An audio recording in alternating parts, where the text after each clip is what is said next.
All right, guys, welcome back after that really weird interruption that we just had. The power went out, basically, in the studio, in the whole station, across at CamCon and everything, and yeah, so that's the first time that's happened to me on the air in a situation that I didn't know the power was going to go off, because I've been told in the past, you know, there's a planned power outage, things like that, but apparently it's happening across the city in different areas, so if it hasn't happened to you yet, buckle up, because it's probably going to happen for some strange reason. Anyway, that was our Canadian song 215 by Larry Folk from his album Lesson the Blue, just as new to me as it might be to you. And prior to that we had Love and Masterpiece by Kanaboon, and of course Rainbow by Ayumi Hamasaki.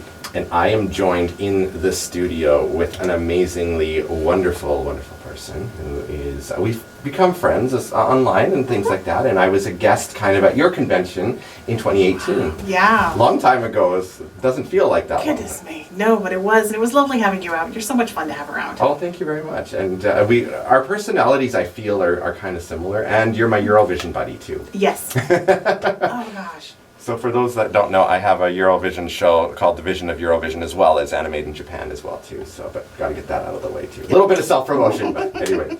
This is Lily Knelson from the Penti-Con in Penticton. First of all, I love the name of your convention. How did you come about with that? Like, was there other names that were in the running, or? Okay, perfect. Yeah, no, we did have a couple on the go. We were talking about looking at whether we didn't want to be just an anime event, so we were thinking like a multi-genre, like what could we call ourselves that was not too like on the nose. And we actually held a bit of an online vote for what our name could be, and the Penti-Con actually won. And we thought we were a little weird, because especially since some people spell Penticton wrong, and so they wind up on the Penti-Con page, which is not a bad thing. For some reason people like to say the Penticton, and we're like, you're adding an extra T there. But I mean, it became, we're the Penti-Con, we're Penticton's Pop Culture Festival, and it just rolls off your tongue so beautifully. Pop Culture Arts Festival.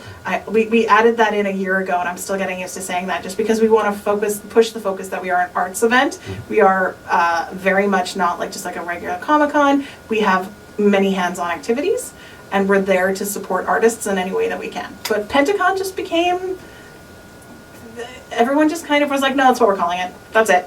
Awesome. Boom. And the Penticton, that remind, like, there's something about Anime-Con names. Anime Revolution, at the time when it first started, Anime Revolution, people are like, okay, or they would say Anime Evolution, because there was that whole thing. Now they've shortened it to Annie Revo. But even with the guests, I try to ask them to do a little self-promotion thing, but say, hey, I'm going to be at Annie Revo, blah, blah, blah. I hear all sorts of iterations, Annie Revo, Annie Revo. Like, I'm like, where is this coming from? I got into an argument with someone about that, because they say Annie Revo, and I was like, Annie Revo. And they're like, where are you getting Revo? I was like, it's a revolution. Exactly. And they're like, no, it's Revo. And I'm like, okay, we're not gonna solve this anytime soon. You say it, we mean the same event. It happens with our staff too, so including some of the directors, so it's just one of those things, whatever. But no, I agree with you. Revolution, Revo, right? It's a Revo. It's how you say the R and the E. It's Re. So, but with Penti, half the time we just shorten it to Penti, just because it's what we love, and it's just become something.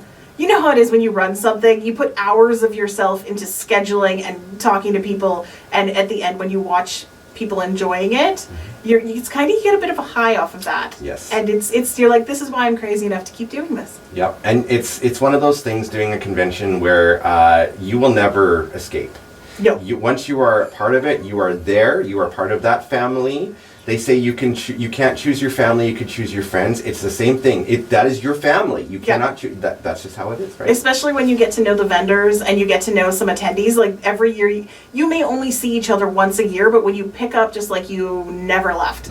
It's just, that's the vibe. It's just what it is. It's a family. So are you an energy vampire like me? You feed off the energy of the crowd? And and it's funny, because so like Sailor Moon vibes, where you think of like Queen Beryl sucking the energy, giving your life force, right? But not in a way that has a negative effect. Exactly. So when you get around people, your battery warms up. You're like, I needed to be around positive, encouraging people who accept you as you are and love the same nerd things.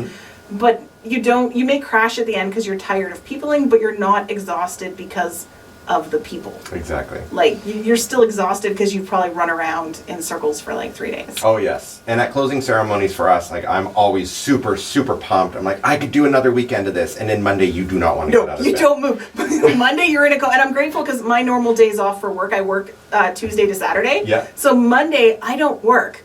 I'm normally, my goal would be just to face first on the sofa, except for normally Monday is the day we drive our guests to the airport. So I have to get out of bed, get dressed, drive the guests to the airport, drive back, but it's still the most beautiful drive. Yeah.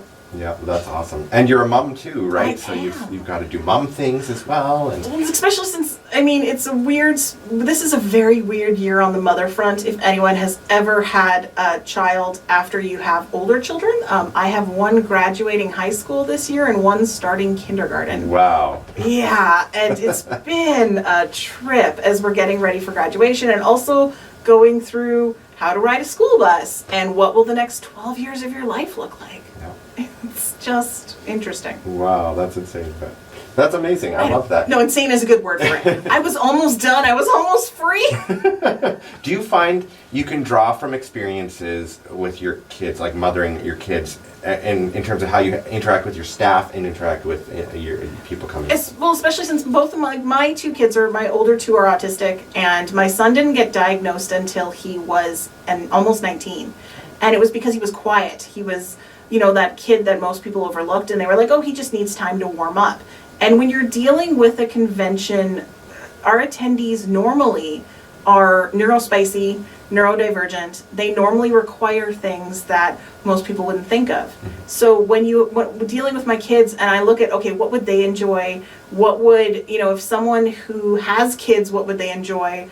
As a parent, you want activities that your kids can sit down and do that doesn't require you to, spend more money. But at the same time, loud noises, looking at stuff that's not too overstimulating, looking at having vendors and people that all vary to different, people who like to do things with their hands, people who like to watch things, people who like to listen. It's always fun to take those experiences and try and craft something so everybody feels comfortable. Because I think as a parent, your kids are, most kids, even if they're not neurodivergent, the world's not always comfortable. So creating a space where someone can feel that they can just exist safely is a beautiful thing. And I definitely, as a parent, I guess I'm the mom of the event. So I definitely do mother everybody. Even if they're the same age as me, I'll be like, have you eaten today? Have you hydrated? Have you sat down and had some quiet time? And you know what? I need that from me. And I have, like, my co-director, Vivian, does that. She takes care of all of us. And she's just like, have you eaten? Have you... Because I forget. Yeah. I'm so busy doing other things, or I'm performing, or I'm making sure that guests are okay, or that there's, like, panelists are going on time and stuff, and you're just up and down, you're doing paperwork, you're doing printing stuff, and then you forget. You blink and the day's gone. Exactly. And you're like, wait, what? Food? Well, when I got here, it was 7 in the morning, and now it's like 4. Exactly. No. And it's adrenaline. It's a type of adrenaline. And so, I mean, my board's pretty amazing. We also make sure that we always have, like, food and Gatorade and snacks for our vendors, because the vendors don't get to leave their tables.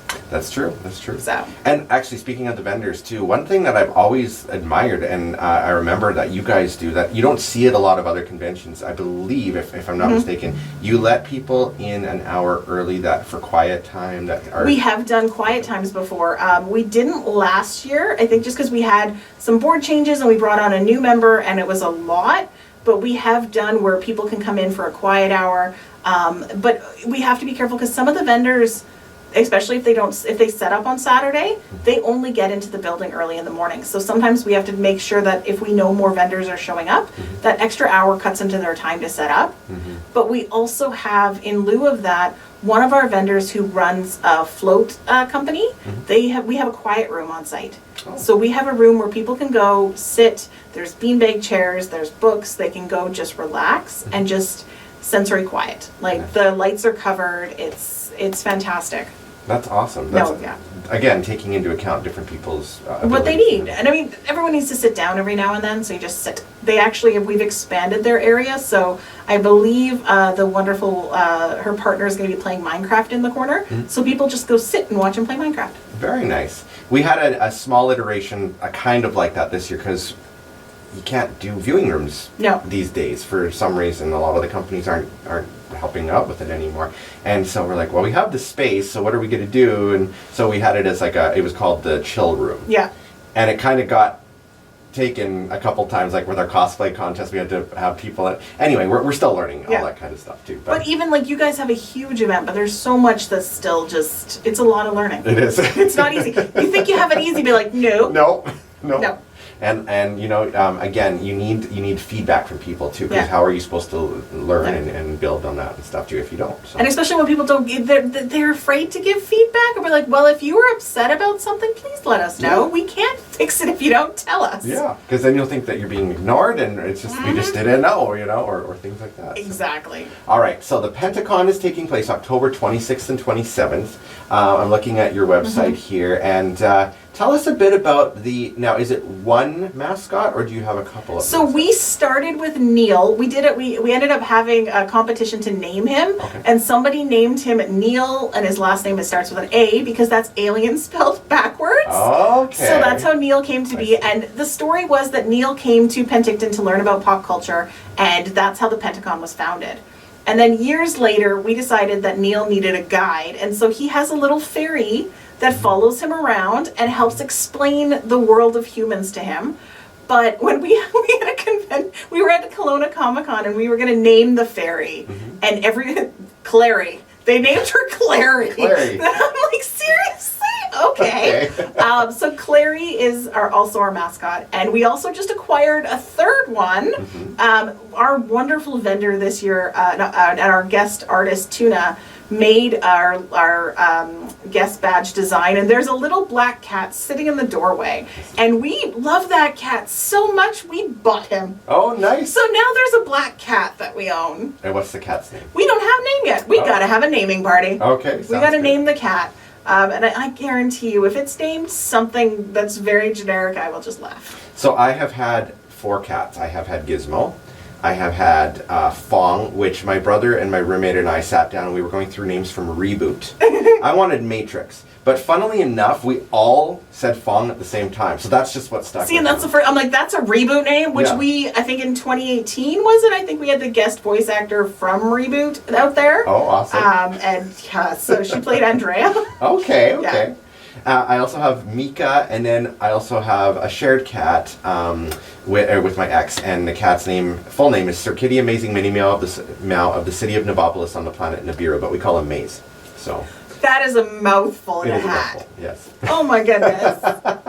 But yes, I love that. I was going to ask about that. And there's a little frog with a crown on the... So they made, our theme this year is Grimm's Fairy Tales. Okay. And so our wonderful artist made just some pieces. And so basic storyline, like fairy tale items. So we've got the beanstalk, we've got the frog prince, all these things. And so we've been having some fun with those designs. I love it. That's awesome. Yeah. So let's look at your guests. You have Derek Stephen Prince. He's an American voice actor. He's just, I recognize Frieza here from Dragon Ball. I don't know a lot of the others. Naruto, Bleach. The big one for me is I love Digimon. And so they were Vmon and Digimon. They've done Persona. They've been in, Demon Slayer. They've been in a lot of different, he's been around forever. Steve is fantastic to talk to. Especially since I have an anxiety thing about I'm never going to watch Bleach. Because there's a million episodes. Oh, yeah. Like Same with Naruto. Just like that. Yeah, I'm never going to. Any shonen series. No. And so I know that some people are very, they love that. So when Steve, he actually emailed our convention and we thought he was fake. Oh. Because we're like, why is this voice actor emailing us? He's got an extensive list. And it turns out he's the most wonderful person. Wonderful. We're excited to have him out. He's a lot of fun. So it's going to be a good weekend talking about voice acting and what he does. Oh, that'll be awesome. I see also Kingdom Hearts. He's Vexen, Kill la Kill, Power Rangers. He was Elgar. Okay. Which is so funny because he's the ugliest character. You remember that nose. Yeah. And I can't remember if our guest page has been properly updated. I apologize. Oh, no, that's fine. Guest author, we have Nicholas Eames. Yeah, he's wonderful. Nicholas we're so just excited to have him out. One of our previous guest authors mentioned him, and it's so funny because I emailed him and said, "Hi, my name is Lily. I'm at the Penti-Con. I'd love to have you out." And he emailed me back at 11:40 something at night, being like, "Hey, Lily, I don't actually have a vehicle at the moment. Yada yada." And I emailed him back, and it was very late. And I believe that I emailed him and said, "Planes fly." What was his response? He was like, "Right," and there goes. So we're flying about. That's great. He's got a wonderful sense of humor. Otherwise, I'm like, that was not a professional way to respond, young lady. It's okay. Sometimes they like that. No, he was so wonderful, and we're looking for. He's going to be coming out and talking about publishing, talking about his journey, and we're so excited because our lovely bookstore, Coles, who is one of our vendors, they've actually brought in his books, and he'll be doing signings at their table. Hey, so, that's wonderful. Yeah, great way to have synergy there, right? Yeah. Cosplayers, there's no pictures of them, but we have Razor Cosplay and Omu Airi. Yep. Okay. Lovely Vancouver cosplayers, absolutely fantastic. Got to get the photos up there. Sorry about that. Oh no, it's all good. They're wonderfully skilled cosplayers, and we have. When it comes to being a guest at Penti, we have the requirements that you must have won a competition somewhere. You have to have to showcase your skills, because we are a teaching convention and an arts convention. So you need to have something that you can spread. That sounds horrible. Spread something to you have to knowledge to divide. Show that you have the knowledge to back your stuff. Yes, of course. I mean, we have some wonderful cosplayers that we love who have never competed, and we couldn't have them as guests, but we find ways just to be encourage them and love on them. But they're wonderful. I'm excited to meet them, and they're just fantastic. We actually also just released our schedule, which I'm super excited about because it is packed with everything. Wonderful. We've got so much stuff happening this weekend. Let me see here. Oh, there we go. Schedule and maps. I should have pulled this up ahead of time. It's okay. It happens. But yeah, their guest cosplayers are coming out, and this year, and we don't have a guest actor just because we ended up expanding this year. Yeah. We normally only take up half the venue, but this year we've rented the entire venue. That's good though. It's good, and but we are in a recession right now, so we're just gonna have a good year. Yeah. What year is it for Penti-Con? With the pandemic, the weird thing is with the pandemic, this would have been our 8th year, but technically then it's 6th, I guess. Yeah, I know, it's so weird when you're thinking about anniversaries and stuff too, because Annie Revel started in 2012, so technically 2022 was the 10th anniversary. Yeah. But COVID was in there. We didn't do it for 2 years, so it's that was our 10th anniversary, but now 2024 was our 10th event. Yeah. So it's how do you we've been around since 2017, but we've had 6 get-togethers, essentially. Yeah. Actually, no, last year would have been our 10th actual event. Yeah, because we were gone for 2020 and 2021. But yeah. And then in my head, because we have all these other events now too, I was also involved with Sister Cons, and now Anime Revolution is doing a Toronto Con next year. I'm not sure if you heard about that. In November, 21st to the 23rd. Wow. So that'll be more work for me, but that's okay. But still, it's nice that it's spread out from different things. Yeah. Because I know Winnipeg Comic Con runs the same weekend as us, and a lot of the vendors do all the vendors do the circuit. We all know. Yeah. So. Yeah, that's awesome. Tell me some of the highlights of programming this year.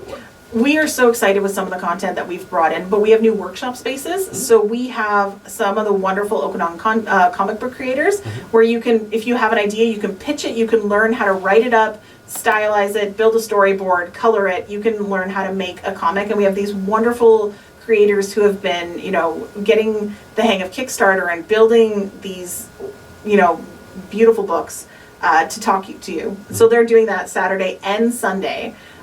We have sewing workshops going on.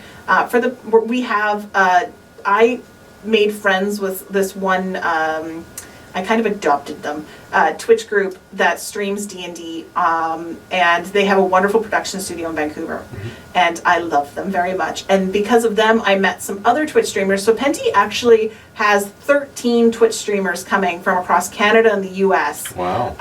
To our event to run D&D. So we have mini painting happening all weekend. We have one-shots, we have dungeons, we have we have kids events, we have just D&D happening all weekend long, because it seems to be what people want right now, which is weird because when we were growing up, it was not cool. Yeah. No, it was not. So we're excited to welcome them, and hopefully they have fun. And then we also have some fantastic 3D print workshops happening. And basically when it looks at the panel schedule, there's just everything. One thing I personally am excited about is there is a wonderful cosplayer in Vancouver called Anya Panda, who is coming out to our event, and we all screamed when we saw their name.